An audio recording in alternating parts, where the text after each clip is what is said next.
Not every story is meant to frighten you. Some simply stay with you long after you've fallen asleep. Welcome to Sleepy Shadows, where quiet nights hide unforgettable stories. Before we begin, tell me in the comments, where are you listening from? What time is it there? And are you listening with the lights on or off? Now, close your eyes and listen carefully.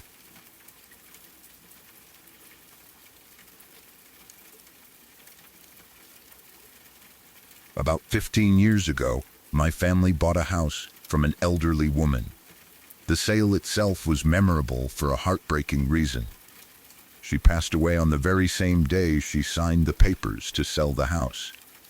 We never met her after that. Along with the house, she had 2 elderly dogs.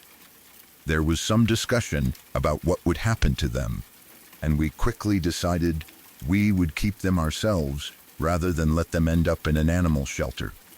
It felt like the right thing to do. The dogs settled into their new home surprisingly well.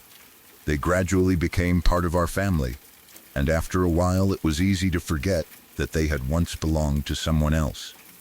Years passed. Life moved on. The dogs grew older, just as we expected they would. One night, several years after we'd moved into the house, I had an unusually vivid dream, or at least I've always thought it was a dream. Even now, I'm not completely sure. In the dream, there was a woman standing in my room. She was wearing a long white dress. She didn't frighten me. She didn't say a single word. She simply stood there looking at me. The details of her face have faded over the years, and I can't remember exactly what expression she wore. What I do remember is the feeling she gave me. She seemed peaceful. She looked at me, then gave a small gesture. Whether it was a nod, a little wave, or simply a warm smile, I honestly can't say anymore. The exact movement has become blurred with time. What has never faded is the impression that she was quietly acknowledging me. There was no fear, no urgency, no sadness, just a calm, gentle farewell. After that brief moment, she turned and walked away. Then I woke up. At first, I didn't think much about it. It had been an unusually realistic dream, but everyone has dreams that linger after waking. I got out of bed and went about my normal morning. Then I found one of the dogs. The smaller of the 2 had passed away during the night. He had been very old, so it wasn't entirely unexpected. As far as we could tell, he'd simply died peacefully of old age. It was still sad. He had been with us for years by then, and we'd grown very attached to him. As I stood there thinking about him, my dream came rushing back. For the first time, I couldn't help wondering whether the woman I'd seen had been the previous owner. The thought came to me almost immediately. Maybe she'd returned for her dog. Of course, I know there are ordinary explanations. The dream could easily have been nothing more than coincidence. People often dream about unfamiliar faces, and losing an elderly pet is, sadly, something every pet owner eventually experiences. It's entirely possible my sleeping mind simply created a comforting story after the fact. I've considered that many times. Even so, the timing has always stayed with me. Years after her death, I dreamed of a peaceful woman in a long white dress, quietly acknowledging me before leaving. The next morning, I discovered that one of the dogs she'd once loved had died during the night. Whether it was simply a remarkable coincidence or something I'll never be able to explain, I honestly don't know. But I've always liked to believe that she came back one last time. Not for the house, not for us, just to take her old friend home.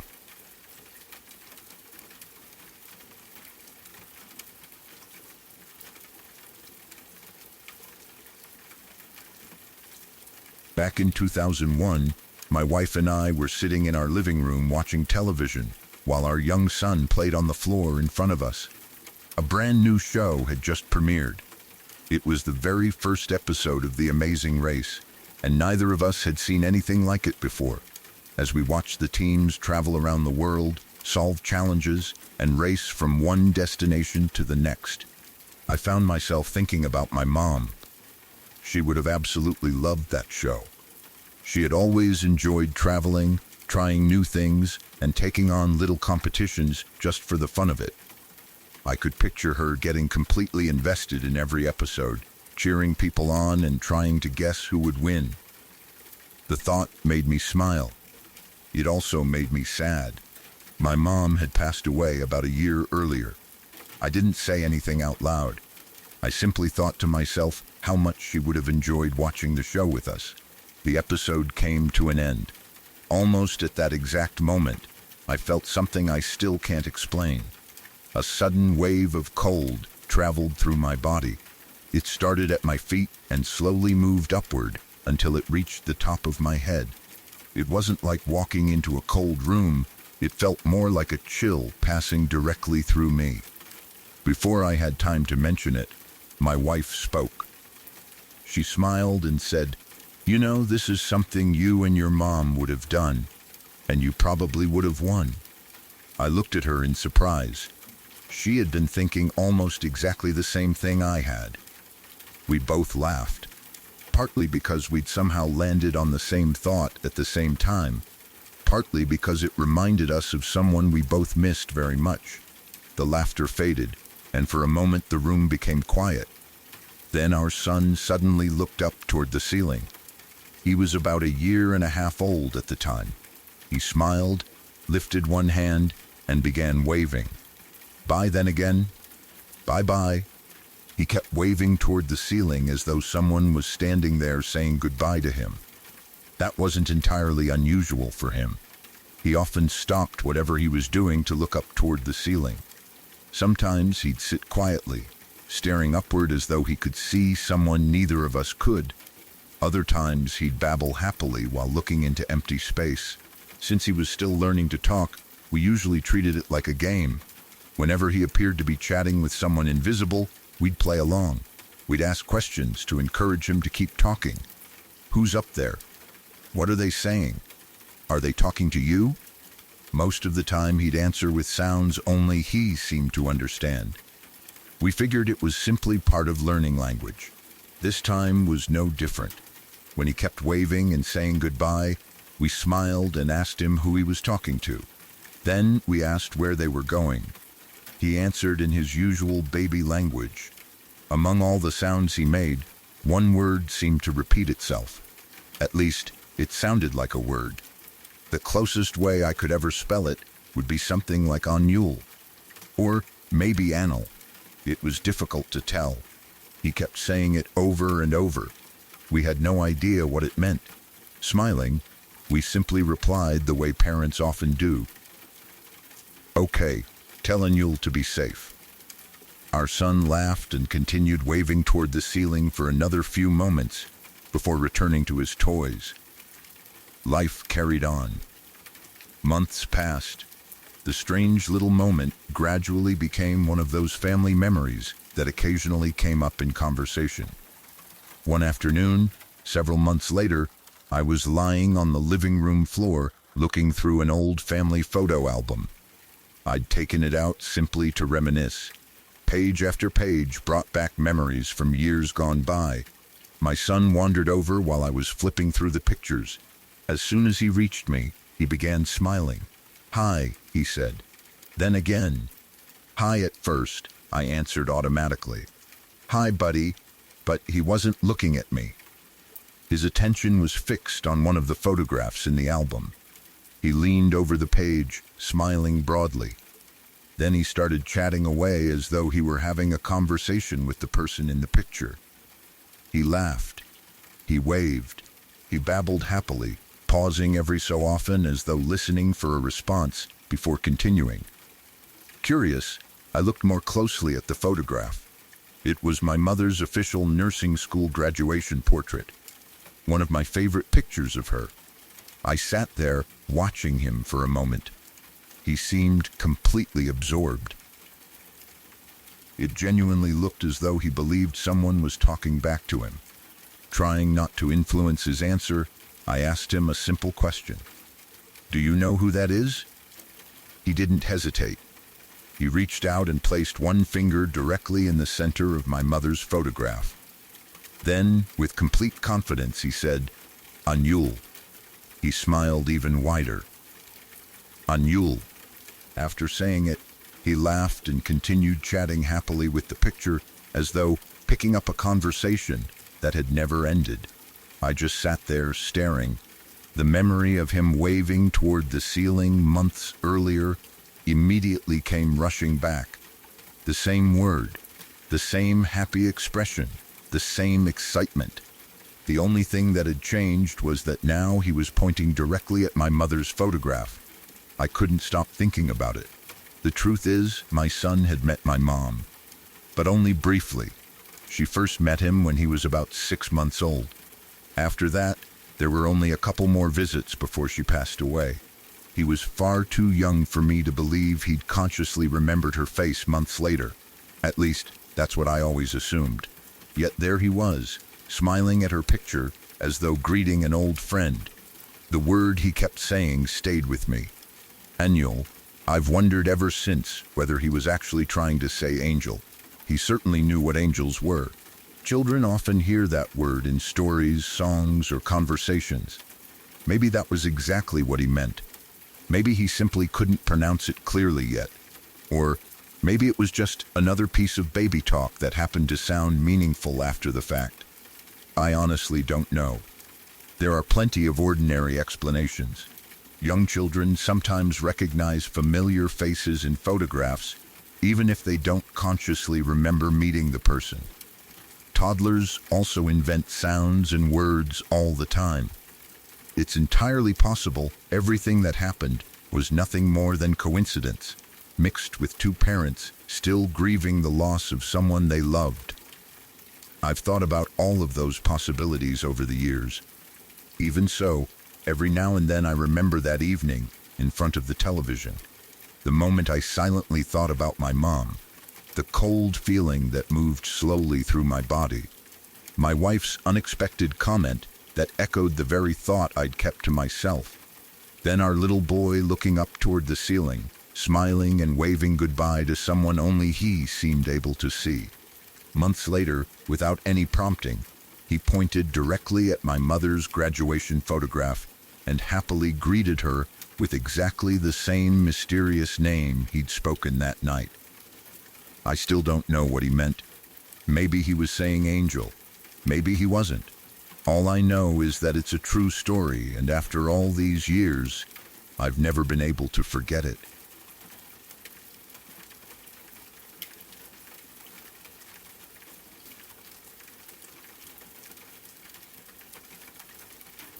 Growing up, my mom always believed that dreams about teeth falling out meant someone was going to die. Whenever she'd wake up after having one of those dreams, she'd say the same thing. Someone's going to die. I'd always roll my eyes. To me, it sounded like nothing more than an old superstition. I figured it was just coincidence. People have strange dreams all the time, and sooner or later something is bound to happen that makes the dream seem meaningful. That was my explanation for years. The strange part is that, more often than not, someone actually did die after she had one of those dreams. Sometimes it was a close relative.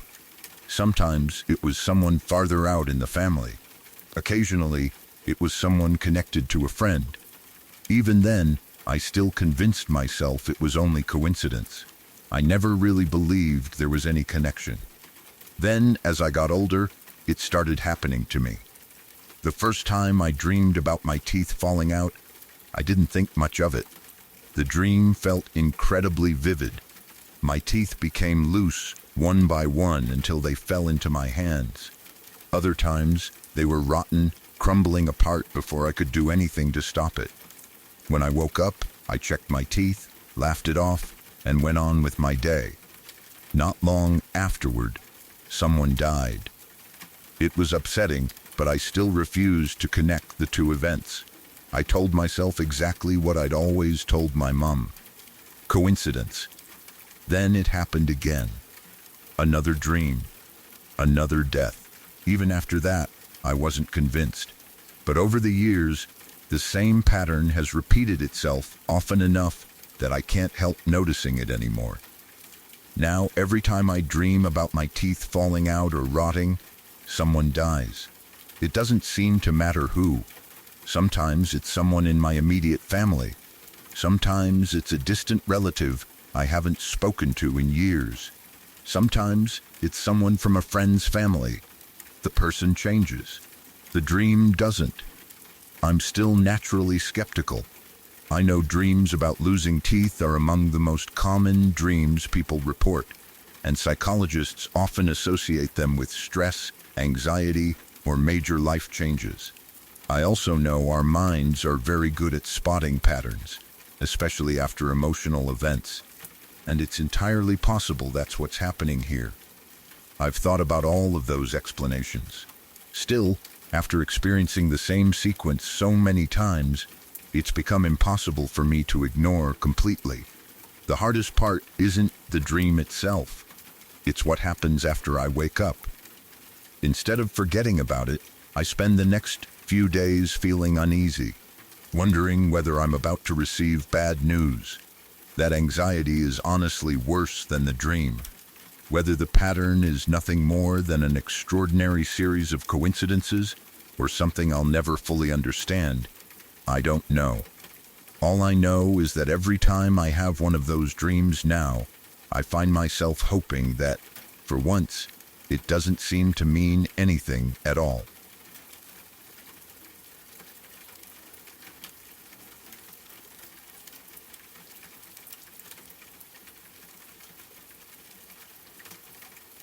I was at a friend's house one evening in December when his mom decided it was time for me to head home before it got too late. It was already getting dark outside, and she told my friend to walk me as far as the staircase that led down to the main street. The stairs were a shortcut everyone in the neighborhood knew about, but they also had a bad reputation. People had been robbed there before, so most parents didn't like their kids using them alone after dark. My friend walked with me to the top of the stairs, and we stood there talking for another minute before saying goodbye. He headed back toward his house while I started making my way down the steps toward the main road. At first, everything felt completely normal. It was around 6:45 in the evening. Even though it was still early, December meant it was already dark outside. Where I lived in New York, that usually didn't matter. The streets stayed busy well into the night. There were always people walking around, traffic moving through the intersections, stores still open, and the usual noise of city life. Even after midnight, the neighborhood rarely felt empty. As I reached the bottom of the stairs, I put my headphones in and started listening to music while walking home. A few minutes later, my phone suddenly died. It didn't make any sense. I'd left my friend's house with a full battery. I specifically remembered charging it beforehand, so there was no reason for it to shut off. I looked down at the black screen for a second, shrugged, slipped it into my pocket, and kept walking. It wasn't a big deal. At least, that's what I thought. As I continued toward home, I gradually became aware that something didn't feel quite right. The streets seemed quieter than usual. Not silent, just unusually quiet. I looked around and realized there were far fewer cars than there should have been. Normally, this stretch of road was busy with people heading home from work, stopping at stores, or meeting friends. That evening, there were only empty sidewalks stretching ahead of me. I slowed down for a moment and looked both ways down the street. Nothing. No pedestrians. No conversations drifting through the air, no engines passing by, just an odd stillness. I told myself I was probably overthinking it. Maybe I'd happened to catch a brief lull. Cities have quiet moments. I kept walking. The farther I went, the stranger everything became. It wasn't just that there were fewer people. There were no people. Not a single person. No one waiting at bus stops. No one walking dogs. No one standing outside shops. The roads themselves looked abandoned. I remember thinking how unusual it was, without really letting myself panic. Instead, I tried to come up with logical explanations. Maybe I'd somehow lost track of time. Maybe it wasn't early evening after all. Maybe it was much later than I realized. Without my phone working, I couldn't check. A ridiculous thought crossed my mind. What if I'd somehow mixed up the time completely? What if it was actually 6:45 in the morning instead of the evening? It didn't really make sense, but my brain seemed desperate to explain what I was seeing. I kept walking at a normal pace. I didn't want to run. There wasn't anything chasing me. I just wanted to get home. My apartment was near a supermarket that was almost always crowded. No matter what time I passed it, there were usually people coming and going, families shopping, employees collecting carts, cars pulling into the parking lot. Even if every other street happened to be quiet, I told myself the supermarket would prove everything was normal. As soon as I reached it, I looked over. The parking lot was empty. The entrance was empty. There wasn't a single person anywhere. No customers, no employees, no shopping carts. Nothing. The entire place looked deserted. That was the moment I truly began to panic. I didn't show it. Outwardly, I kept walking as calmly as I could. Inside, though, I was trying to understand what was happening. Everything about the neighborhood felt wrong. Not dangerous. Not threatening. Just empty. It was as though every person had vanished without leaving a trace. I continued toward home, telling myself that if I just kept moving, everything would eventually make sense. As I approached the final corner before my street, something caught my eye. There was a white light on the ground ahead of me. At first, it seemed small. I assumed it was a reflection from a streetlight, or maybe the headlights of a distant car. But there weren't any cars. I watched it for a moment. The light slowly moved toward me. I blinked. It kept coming. I tried convincing myself I was imagining it. I looked away briefly and then back again. It was even closer. Still, I kept walking. I didn't know what else to do. The light continued approaching until it finally reached my feet. I stopped. Everything around me seemed unnaturally still. Then, almost without thinking, I lifted my head and looked up. The sky was gone. Instead of darkness, clouds, or city lights, there was only white. An endless, blinding white. It wasn't a bright light shining from one direction. It was as though the entire sky had become pure white. At the same moment, I heard a sound. It wasn't exactly a scream. It wasn't exactly static. The closest way I can describe it is a harsh white noise mixed with a high-pitched screech that seemed to surround me from every direction. The sound filled my ears until I couldn't think. The light was so intense, I couldn't keep my eyes open. Instinct took over. I squeezed my eyes shut, lowered my head, and ran. I had no idea where I was going. I was too afraid to open my eyes for more than a second at a time. I simply kept moving, hoping I was still heading in the right direction. Every few steps I'd briefly open my eyes just enough to avoid running into something before closing them again against the blinding white. I don't know how long I ran. It felt both incredibly fast and strangely endless. Eventually, I turned another corner. When I looked up again, everything was normal. The white sky was gone. The strange noise had disappeared.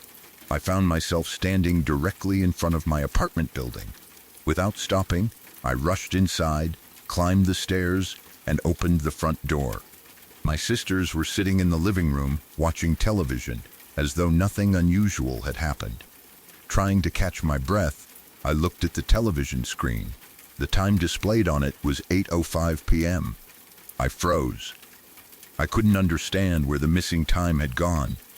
As far as I knew, I'd left my friend's house around 6:45.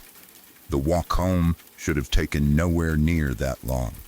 Yet somehow it was already after 8 o'clock. I didn't know what to say. I didn't even know how to explain what had happened. A little while later, my mom announced that she was going to the supermarket. I decided to go with her. Part of me wanted to see whether everything outside still looked the way it had only minutes earlier. The moment we stepped outside, I noticed the difference. Cars were everywhere. People filled the sidewalks. Traffic moved normally through the streets. Everything looked exactly the way it always did. When we reached the supermarket, it was packed. The parking lot was full. Customers pushed carts through the aisles. Long lines stretched from the checkout counters. There wasn't the slightest sign that it had ever been empty. I stood there looking around, wondering if I had somehow imagined the entire walk home. Nothing matched what I'd experienced. Later, I told my family and several friends exactly what had happened. I described the empty streets, the deserted supermarket, my phone suddenly dying despite being fully charged, the strange white light, the blinding white sky, the screeching sound, the missing time. Every one of them dismissed it. They all said the same thing. It couldn't have happened. We lived in New York. Our neighborhood was almost always alive after dark. There was no way every street could suddenly become completely empty without anyone noticing. Maybe they're right. Maybe there's an explanation I've never found. Maybe stress, exhaustion, or something else caused me to experience the evening differently than I remember. I've thought about every possibility. Even so, I can still picture every moment of that walk home. The silent streets, the abandoned supermarket, the white light moving across the ground toward my feet, the endless white sky overhead, and the strange feeling that, for a short time, I had somehow been walking through a version of my neighborhood where everyone else had simply disappeared.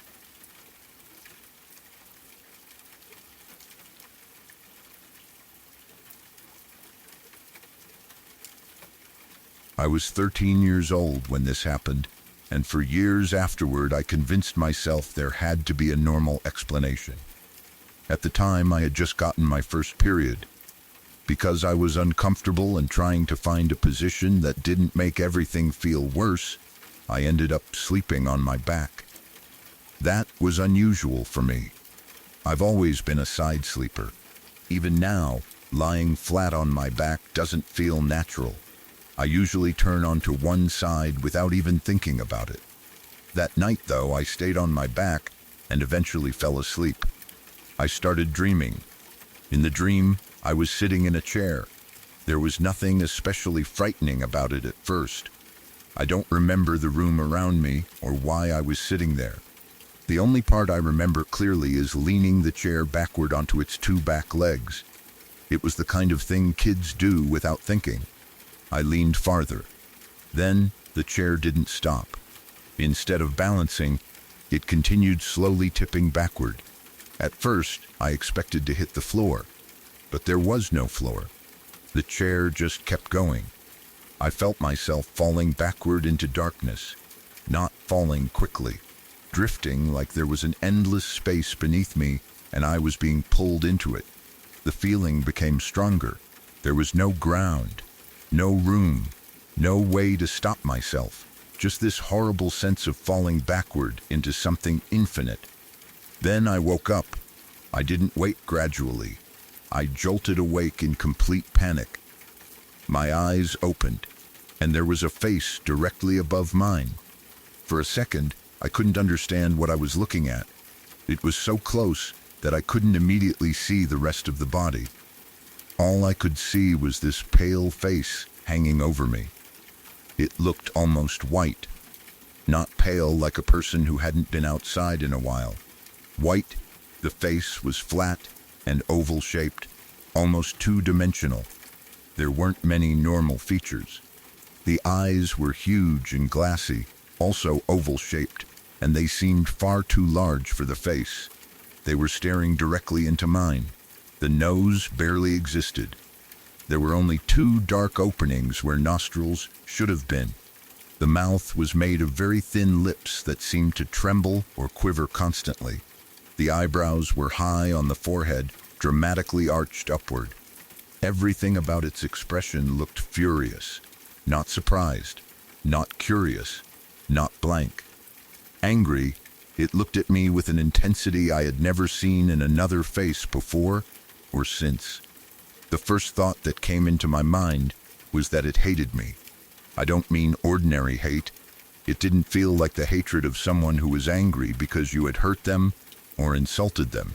It felt deeper than that. Something ancient and personal. Like this thing hated everything about me simply because I existed. I felt that hatred before I even understood what I was seeing. The figure's face was only inches above mine. I tried to move. Nothing happened. I tried lifting my arms. They wouldn't move. I tried turning my head. Nothing. I tried screaming. My mouth wouldn't cooperate. Even breathing felt difficult. My entire body seemed locked in place. That should probably have been the moment when my brain recognized sleep paralysis. But I was 13. I didn't know enough about sleep paralysis to think of that explanation. All I knew was that something impossible was leaning over my bed, and I couldn't defend myself. I couldn't even call for help. The figure continued staring down at me. Its lips trembled.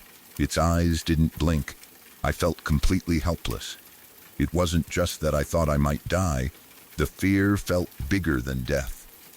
I remember believing that whatever this thing wanted from me was worse than simply hurting my body. It felt like my entire existence was in danger. I know how dramatic that sounds. But that was the feeling. Like if it got what it wanted, something more important than my life would be destroyed. I fought against whatever was holding me still. I tried forcing my arms to move. I tried pushing myself backward even though I was already lying against the mattress. I tried opening my mouth wider. Nothing. The figure didn't touch me. It didn't need to. Its presence alone seemed to pin me down. Then, after what felt like forever, I managed to make a sound. It was barely anything. A tiny whimper, almost like air escaping my throat. But the moment that sound came out, the figure reacted. It suddenly stood upright. That was when I realized how tall it was. Until then, because its face had been directly above mine, I had thought maybe it was floating. But as it straightened, I understood what had really been happening. It had been standing at the foot of my bed. It was so tall and thin that it had simply bent its entire upper body over the mattress until its face hovered above mine. When it stood upright, it was almost as tall as the ceiling. Its body was covered by a long black cloak. The material hung straight down, hiding almost everything underneath. I couldn't see its legs properly. I couldn't see its arms clearly. Only the face remained exposed. That horrible white face. The figure moved to the foot of the bed. Then it started pacing, back and forth. But it never stopped looking at me. Its head stayed turned in my direction. Its eyes stayed fixed on mine. I was finally able to sit up. I don't remember exactly when full movement returned to my body. One moment I was trapped. The next I could move again. But even though I could physically move, I was still too terrified to run. I sat upright in bed and stared. The figure paced at the foot of the mattress. It looked frustrated. That's the only way I can describe it. It was like something invisible had appeared between us. A barrier. A wall. Before I made that sound, it had been right above me. Afterward, it seemed unable to come close again. The figure moved like a starving animal trapped behind glass. It wanted to reach me. It wanted to get back onto the bed. But something was stopping it. I could feel its anger growing. That made the room feel almost charged. I don't know if there was actually a physical sensation or whether fear was making me interpret everything differently. But the air felt heavy. The figure's movements became sharper. Its lips continued trembling. Its expression stayed fixed in that horrible mixture of hatred and frustration. I kept staring because I was afraid that if I looked away, it would move closer. Behind it was my closet. The closet door was open only a few inches. I had gone to sleep without closing it fully. That small, dark gap suddenly seemed enormous. The figure stopped pacing. Then it moved toward the closet. I expected it to walk normally.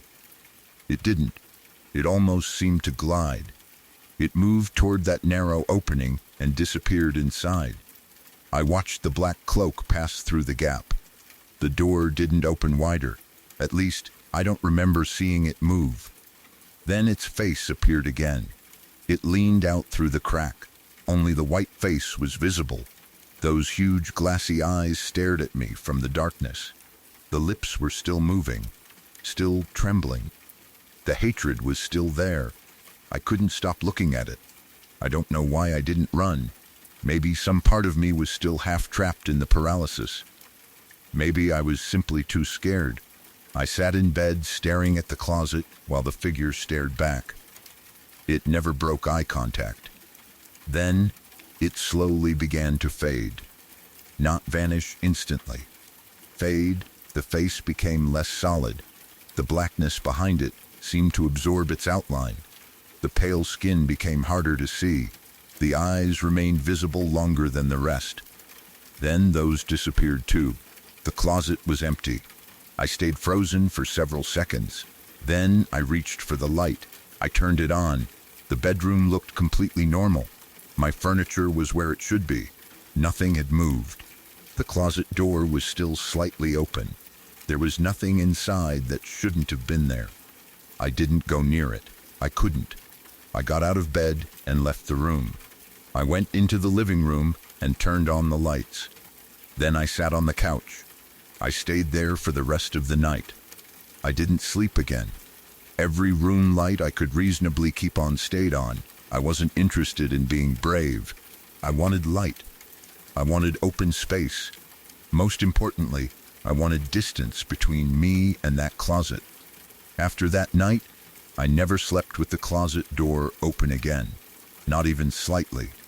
If I got into bed and noticed a small gap, I would get up and close it. I didn't care how tired I was. I didn't care if I had to cross a dark room to do it. The door had to be shut. For a long time, I also slept with a light on. Eventually, the fear became less intense. I got older. I learned about sleep paralysis. When I first read about it, the explanation made sense immediately. People wake up and can't move. They feel pressure. They see figures in the room. Sometimes they describe demons, shadow people, strangers, or terrifying faces. The hallucinations can feel completely real because the brain is still partly dreaming while the person is awake. That seemed to fit almost everything that happened to me. I had been sleeping on my back, which I later learned can be associated with sleep paralysis episodes for some people. I woke directly from a frightening dream. I couldn't move. I couldn't scream. I saw a terrifying figure. Then, once I regained movement, the figure eventually disappeared. Sleep paralysis gave me an answer, and I wanted an answer. For years, I accepted it. Whenever I remembered the experience, I told myself that was what happened. My brain had produced a hallucination. Nothing had actually been standing in my room. Nothing had been watching me from the closet. It was frightening, but it wasn't supernatural. That explanation helped. It allowed me to put the experience away. I still didn't like sleeping with closet doors open, but I stopped thinking there had really been something in there. Years passed. Then I became friends with a girl who eventually told me about something strange that had happened to her. We were talking one day when the conversation turned to frightening experiences. I had not told her my story. That is important. She didn't know about the night when I was 13.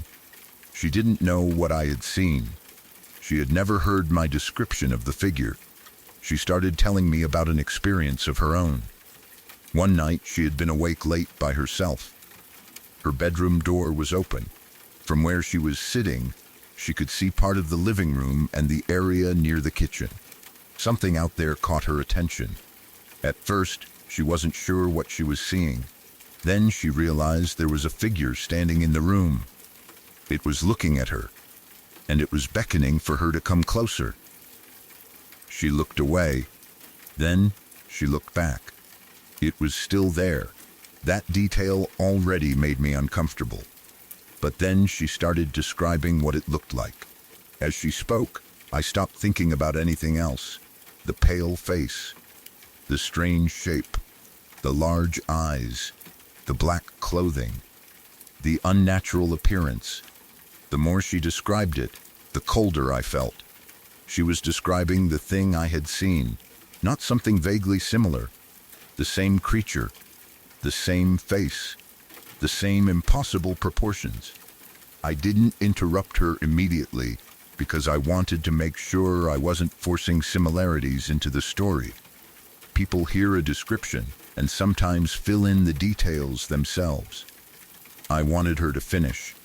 When she did, I finally told her that I had seen something like that too. Neither of us really knew what to make of it. We decided to do something simple. We each got a sketchbook. We were going to draw what we remembered, separately, no copying, no telling the other person what to include. I drew the creature from my bedroom. I tried to recreate the face as accurately as I could, the flat oval shape, the large, glassy eyes, the high eyebrows, the tiny nose openings, the thin mouth, the hood and dark clothing. Every detail I still remembered. She drew hers. Then we showed each other. When I saw her drawing, I felt like I was 13 again. It was him, that same face, the same creature that had leaned over my bed. The thing I had spent years explaining away as sleep paralysis was staring back at me from someone else's sketchbook. She had never seen my drawing. She had never heard my story before telling me hers. There was no reason she should have drawn something so similar. That's when the sleep paralysis explanation stopped feeling as complete as it once had. I still think sleep paralysis is possible. In fact, from a medical and psychological perspective, it probably remains the most reasonable explanation for what happened to me personally. I woke from a dream. I was unable to move. I saw a frightening figure. Those are classic features. But my friend hadn't been asleep. She wasn't waking from a dream. She said she was already awake when she noticed the figure in the living room. She looked away. She looked back. It remained there. And somehow, years apart, we both described something almost identical. That is what I can't explain. Maybe there are common images the human mind creates. Maybe certain facial proportions naturally trigger fear.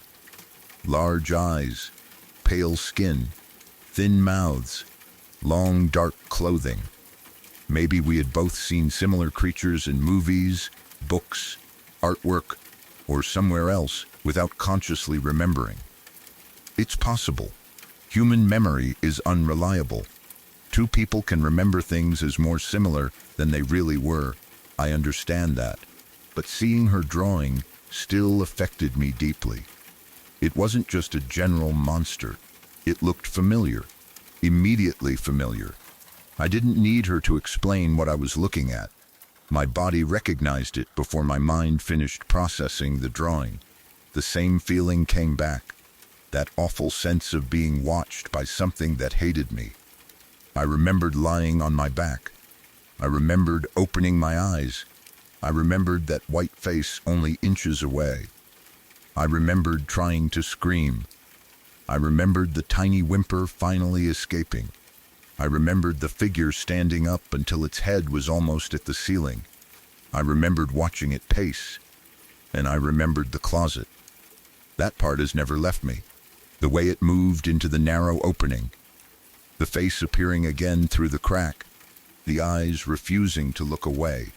Sometimes I wonder whether the creature disappeared because I fully woke up. That would support the sleep paralysis explanation. Maybe my brain slowly shut down the hallucination as consciousness returned. But I also wonder why it seemed to react to me. Why did it pull away the moment I made a sound? Why did it look surprised or frustrated when I could move? Why did it pace at the foot of the bed instead of simply disappearing immediately? Why did it hide in the closet? A hallucination doesn't need logical behavior, of course. Dreams don't follow normal rules. Maybe all of that was just my brain continuing the nightmare. That is the answer I usually prefer. The alternative is harder to live with. The alternative is that something really was standing there. Something that thought I couldn't see it. Something that came close while I was helpless. Something that became angry when I resisted. And something that, years later, appeared to another person who had never heard my story. I don't claim to know which explanation is true. I don't tell this story as proof of demons or ghosts. I don't know what the figure was. Maybe it wasn't anything outside my own mind. Maybe my friend's experience had some explanation neither of us understood.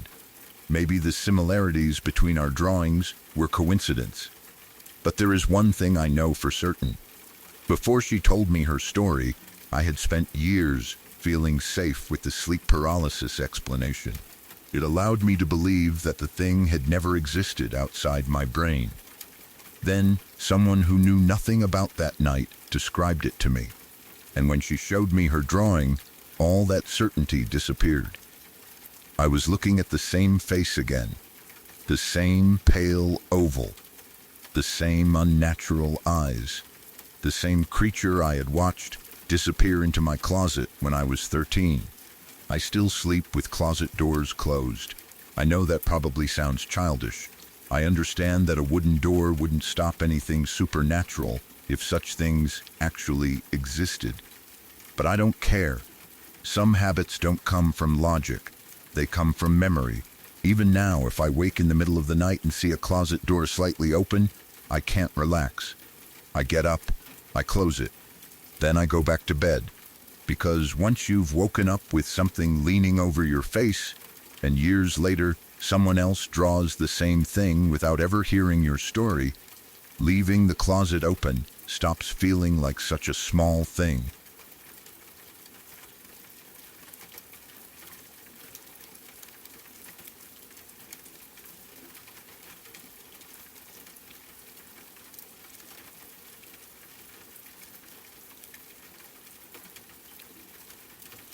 I'm a long-haul truck driver, and for several years I regularly hauled freight between Texas and Northern California.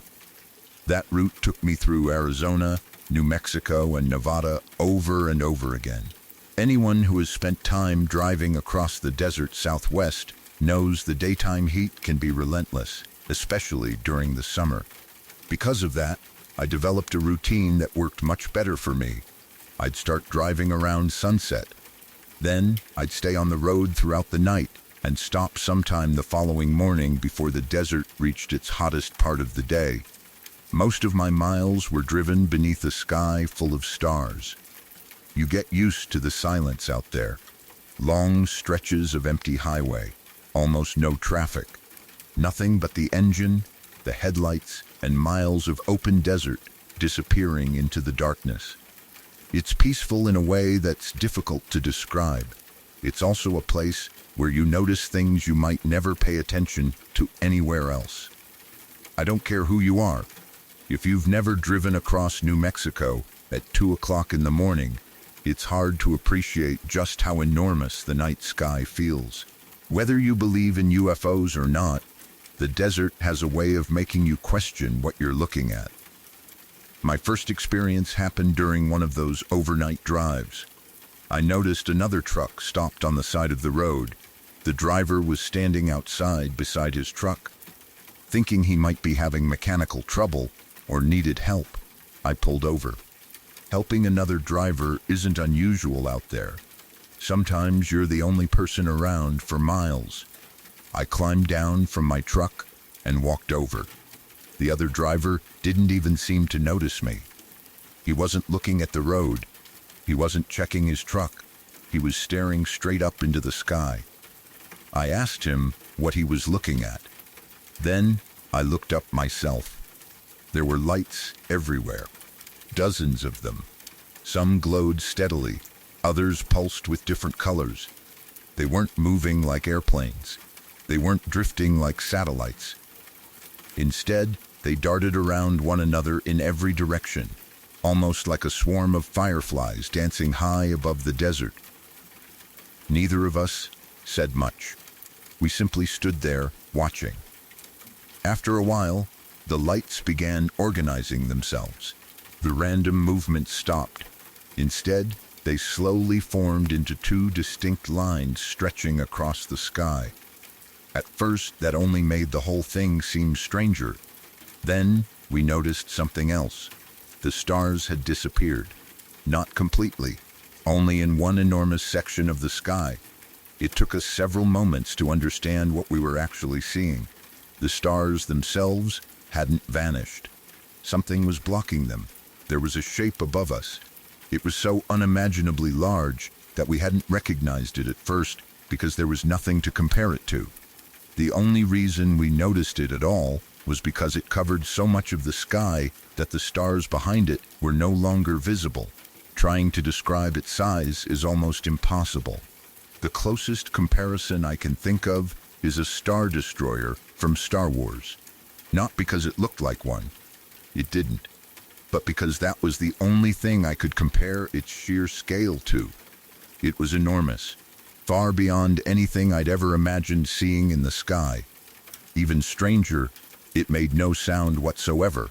No engines, no humming, no wind, nothing, absolute silence.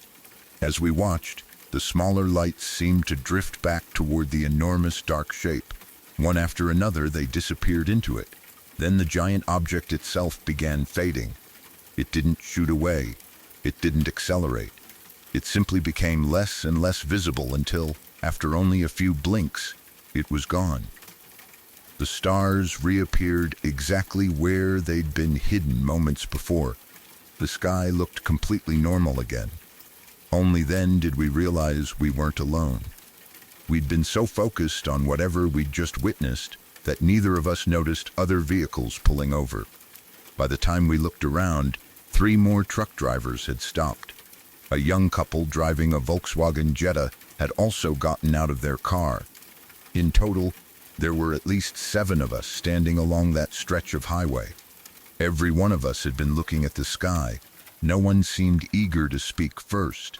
Eventually, people started asking each other the obvious question. Did you just see that? The answer was always yes. Whatever we'd witnessed, none of us had imagined it alone. Later that night, I stopped at a tow truck stop and went into the diner. Naturally, the experience became the main topic of conversation. I told a few other drivers what had happened. To my surprise, 3 older truckers barely reacted. Instead of looking skeptical, they simply nodded. One of them told me that strange lights over New Mexico, Arizona, and Nevada had been reported for years. According to them, it happened often enough that many locals and long-distance drivers didn't even bother reporting it anymore. As far as they were concerned, unusual lights in that part of the country were almost expected. The waitress overheard the conversation. She joined in and said her brother worked as a sheriff's deputy in the area. According to her, their department had filing cabinets filled with reports from people claiming to have seen unexplained lights and objects in the sky. She said some of those reports dated back to the 1960s.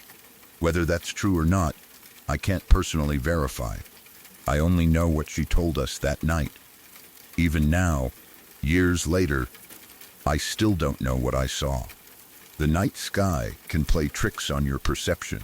Atmospheric conditions, military aircraft, satellites, astronomical events, and optical illusions can all produce surprisingly unusual sights. I've considered every explanation I can think of. Some people might immediately conclude it was extraterrestrial. Others will insist there must be a perfectly ordinary explanation.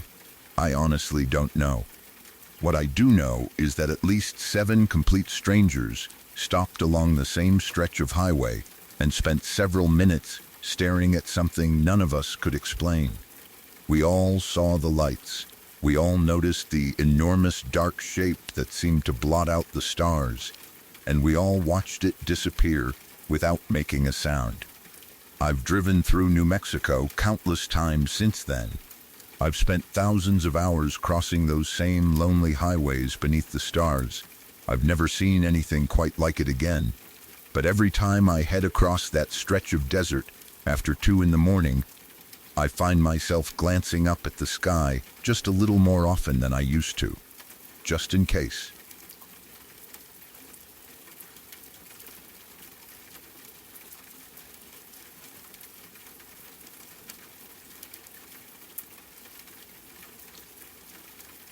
In 2015, my family received the kind of phone call no one is ever prepared for. My younger cousin had died unexpectedly. He was only 20 years old. The news completely devastated all of us. Most of my immediate family lived in the United Kingdom, while my cousin, along with my aunt and uncle, lived in the United States. As soon as we heard what had happened, we booked flights and traveled to America to be with the family, help however we could, and prepare for the funeral. The days that followed passed in a blur. There were relatives arriving from different places, constant conversations, and countless moments where the reality of what had happened still didn't seem completely real. Even though we all knew he was gone, it somehow hadn't fully sunk in. That changed a few days later. We were told we could visit the funeral home the day before the funeral to say our final goodbyes. Our entire family went together. Seeing him there made everything real in a way nothing else had. It was one of the hardest days I've ever experienced. There aren't many words that can describe what it's like to stand beside someone you've loved your entire life, knowing it's the last time you'll ever see them. The drive back to my aunt and uncle's house was almost completely silent. No one really knew what to say. Everyone was lost in their own thoughts. When we arrived back at the house, I quietly went upstairs to my cousin's bedroom. I wanted a few minutes alone. His room was exactly as he'd left it. His belongings were still there. Nothing had really changed, except that he wasn't coming back. There was a chair sitting in one corner of the room. I sat down. On a nearby surface was a stack of photographs of him. I picked them up and began slowly looking through them, remembering different moments and trying to make sense of everything that had happened. The room was completely quiet. Then, without any warning, I felt a rush of cold air against my face. It wasn't subtle. It was as though someone had suddenly opened a window directly beside me. I looked around immediately. My first thought was that there had to be a draft. Maybe a window hadn't been closed properly. Maybe an air vent had switched on. I checked everything I could see. The windows were shut. Nothing appeared open. There wasn't an obvious source for the cold air. Then I noticed something even stranger. The cold wasn't filling the room. It seemed to exist only where I was sitting. Curious, I leaned slightly to one side. The cold disappeared. I leaned back again. The cold returned immediately. I tried it several more times. Each time I could move myself in and out of it almost at will. The only way I can describe it is that it felt like sitting inside a giant, invisible bubble of cool air. Outside the bubble, the room felt completely normal. Inside it, I could feel the breeze against my face. I couldn't explain it. A little while later, another cousin of mine, who had also traveled over from the UK, came upstairs to check on me. He asked if I was all right. Instead of answering immediately, I asked him to come over to where I was sitting. I wanted to know whether I was imagining the whole thing. As soon as he stepped into the same spot, I asked him if he could feel the cold air. He paused. Then he nodded. He could feel it too. For a moment, neither of us said anything. We simply looked at one another. Finally, one of us quietly asked the question that had already crossed both our minds. "Do you think it's him?" The words had barely left our mouths before the cold air disappeared. Instantly, the strange bubble of cold was simply gone. We both noticed it at exactly the same time. The room felt completely normal again. Neither of us knew what to say after that. We didn't tell anyone else. The experience felt too personal, and honestly, we weren't sure anyone would believe us. The following day, we attended my cousin's funeral. A few days later, we returned home to the United Kingdom. Life slowly settled into a new normal, although the loss never really became easier. Months passed. Eventually, Christmas arrived, and my aunt and uncle came over from America to spend the holidays with the rest of the family. As often happens at family gatherings after a loss, we found ourselves talking about my cousin. We shared memories, laughed at old stories, and remembered the days we'd spent together before the funeral.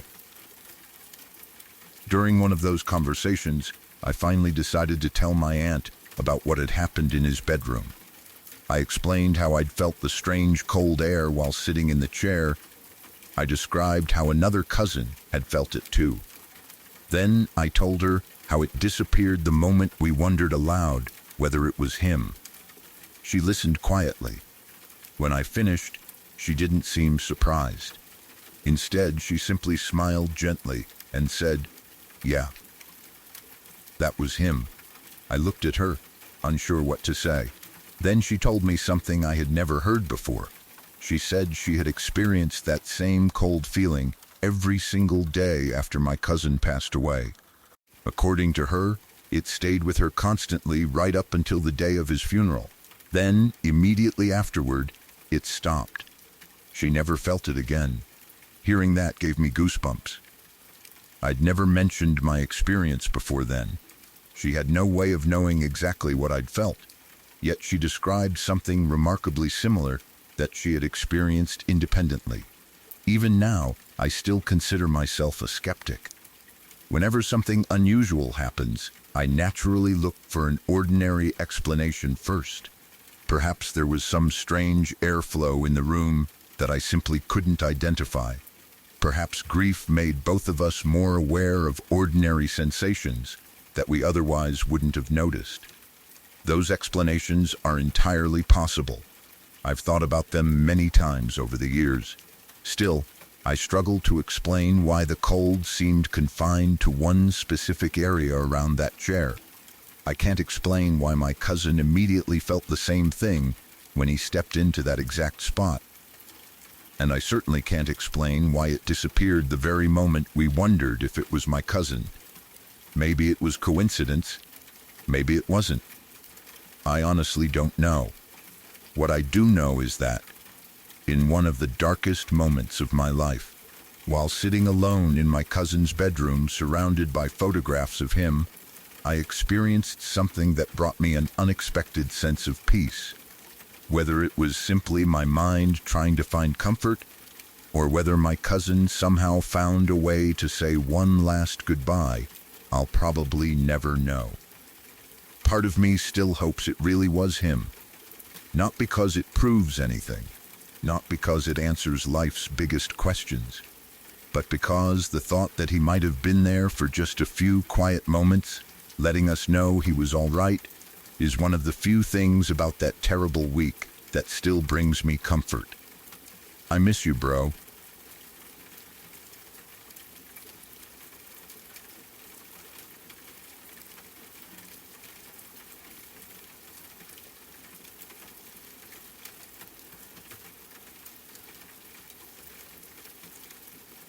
I've had several experiences throughout my life that I've never been able to explain.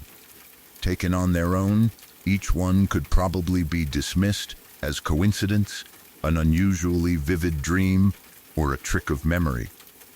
But after they all happened, I found it harder to ignore them completely. The first experience happened after I dreamed about one of my friends. In the dream, she died.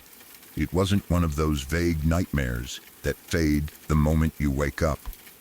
The feeling stayed with me long after the dream ended. For the next few days, I couldn't stop thinking about it. Then, only a few days later, she took her own life. The news was devastating. I kept trying to convince myself that it had simply been an awful coincidence. People have disturbing dreams all the time, and sometimes real life tragically overlaps with them. That explanation made sense. Still, I never forgot it. Sometime later, something else happened. I was asleep on the couch one afternoon. Everything had been perfectly quiet. Then, I was suddenly jolted awake by a man's voice shouting directly into my ear. Hey. It wasn't part of a dream. It sounded completely real, as though someone had leaned over me and yelled from only inches away. I sat upright immediately and looked around. There was no one there. The house was empty. For a while, I wondered if it had been one of those strange moments where a dream blends into waking consciousness. Eventually, I brushed it off. A few hours later, the phone rang. A male friend of mine had died. Hearing the news brought that voice rushing back into my mind. Once again, I searched for an ordinary explanation. Perhaps my brain had created the sound as I woke from sleep. That certainly happens. The timing, though, stayed with me. Long before either of those experiences, when I was about 6 years old, something happened that I've remembered my entire life. I was in the kitchen at home when I noticed two people standing there. An older man was holding hands with a little girl. Neither of them spoke. They simply stood there looking at me. I looked back at them. The moment felt much longer than it probably was. As a child, it seemed as though we stared at one another for 5 full minutes. In reality, it may only have lasted a few seconds. Even so, I remember every detail of how still everything felt. No one moved. No one spoke. We simply looked at one another in complete silence. Then, just as suddenly as they had appeared, they were gone. They didn't walk away. They didn't disappear behind a doorway. One moment they were standing in the kitchen. The next moment, they simply weren't there anymore. I never saw either of them again. As I've gotten older, I've thought about each of these experiences many times. The dream about my friend could have been a heartbreaking coincidence. The voice shouting in my ear may have been a common sleep-related hallucination that happened to occur on the same day I received terrible news. The figures I saw as a child may have been the product of an active young imagination or a fleeting visual illusion. All of those explanations are possible. I don't claim to know otherwise. Even so, those moments have stayed with me because of how real they felt at the time. They've left me with more questions than answers. I've had a lot of strange experiences throughout my life. Whether they were extraordinary coincidences, tricks of the mind, or something I'll never fully understand, I honestly can't say. I only know that every one of them has remained as clear in my memory as the day it happened.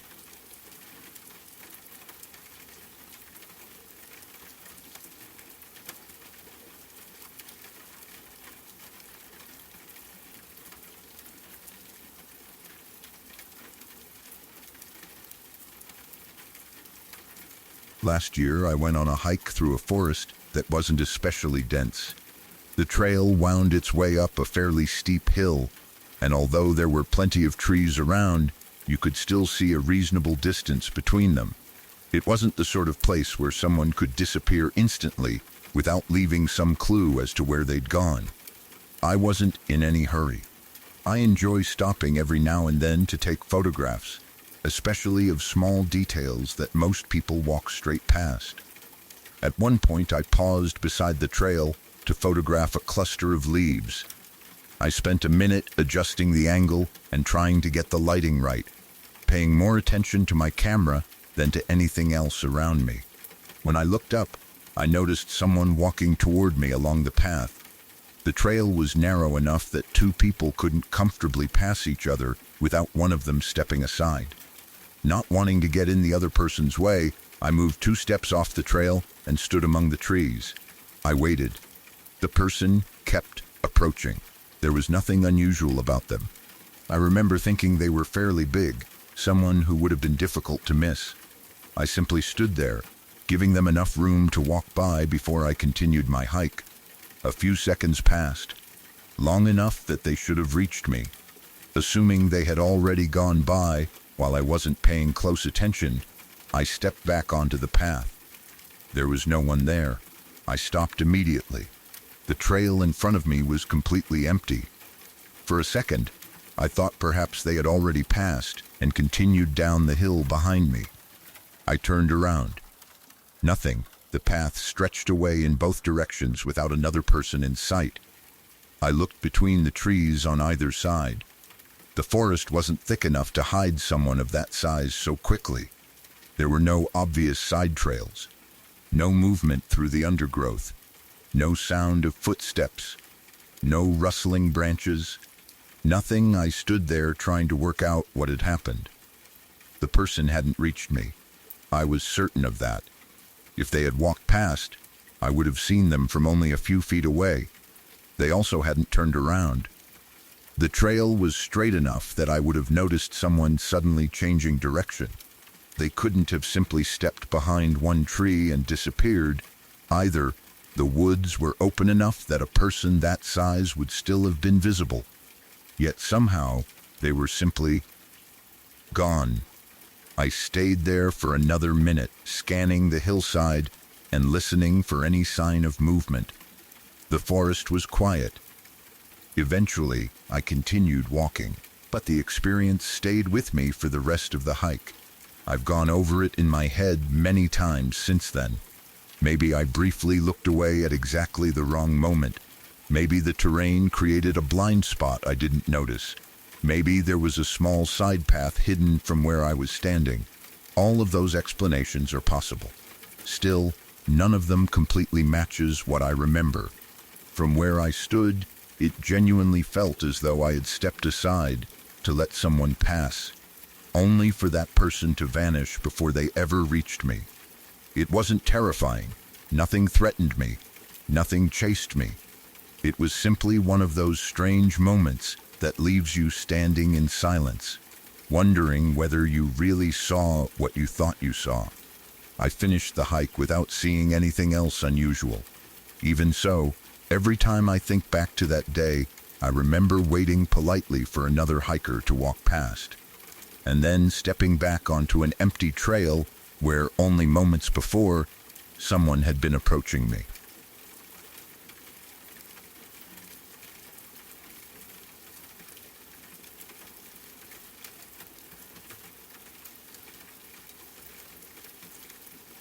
Last year, my grandmother passed away.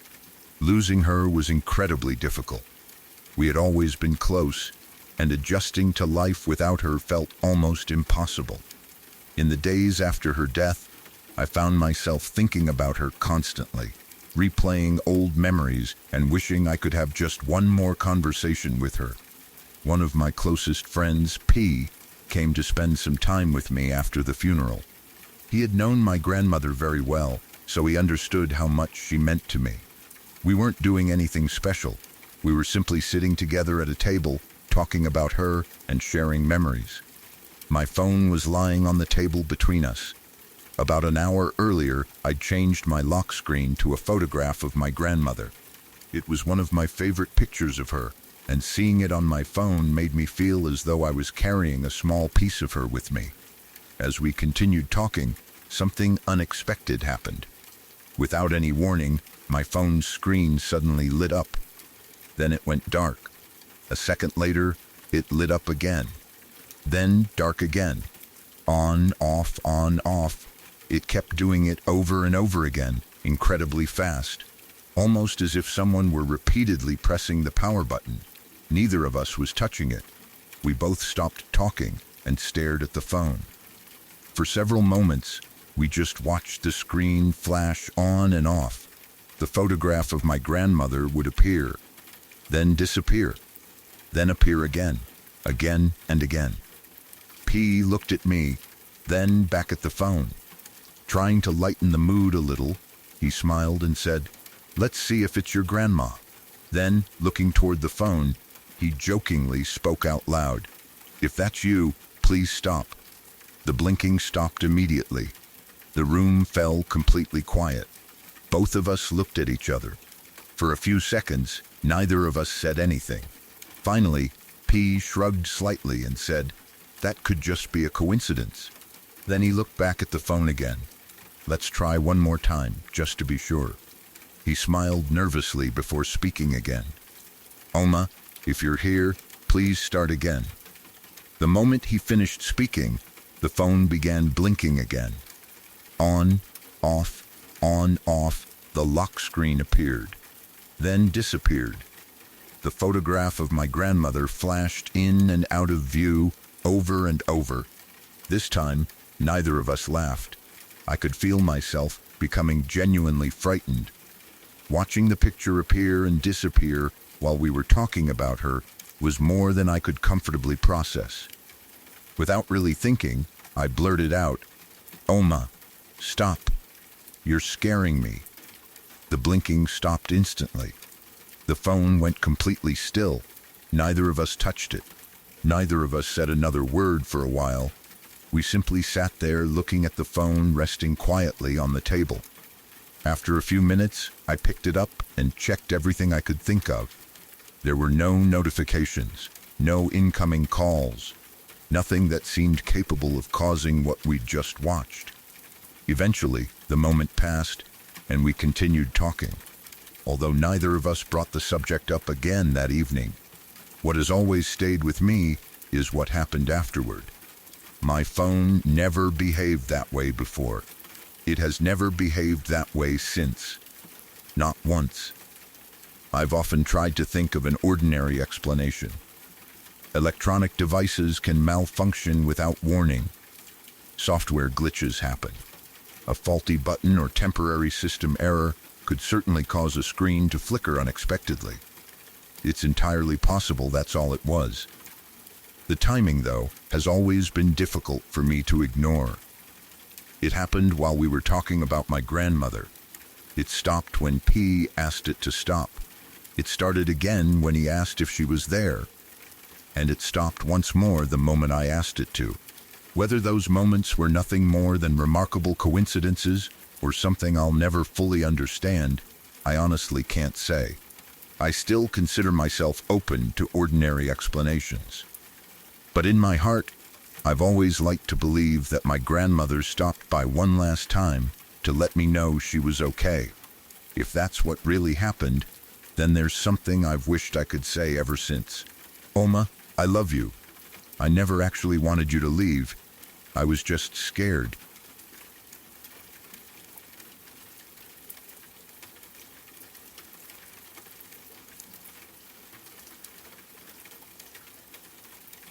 One night, I woke up in the middle of the night because I needed to use the bathroom. The house was completely quiet. Still half asleep, I climbed out of bed and started walking down the hallway toward the bathroom like I had done countless times before. I wasn't expecting anything unusual. I was just trying to wake up enough to make it to the bathroom without bumping into anything. As I got closer to the bathroom door, something suddenly moved. A beaver came running out of the bathroom. It darted across the hallway and disappeared farther down the hall, moving away from me as quickly as it had appeared. The whole thing happened in only a second or two. What made it so strange wasn't just that it was a beaver.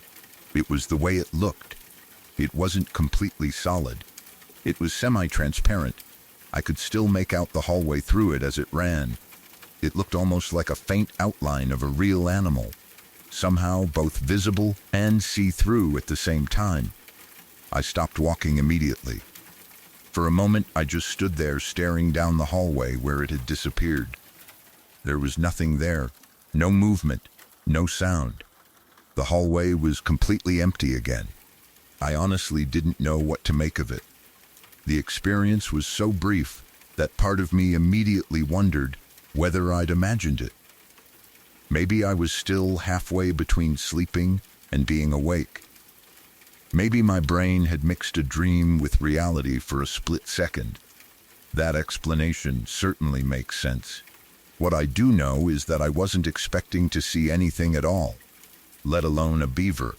If my imagination had decided to invent an animal, I have no idea why it would choose a beaver. That's probably the strangest part of the whole story. I don't believe in ghosts. I don't believe in supernatural animals wandering through my hallway. I've always been skeptical of that sort of thing. Even now, I still look for an ordinary explanation. People sometimes experience vivid visual hallucinations when waking suddenly from sleep, especially during the transition between sleeping and being fully awake. Those experiences can feel incredibly real. That's probably the explanation I'd lean toward. Even so, I can honestly say one thing. I am 100% certain that in that moment, I saw what looked like a semi-transparent beaver run out of my bathroom and race down the hallway. Whether it was a trick of my half-asleep mind or something I'll never be able to explain, I have no idea. But if anyone ever asks me whether I've seen a ghost, I can't honestly say yes.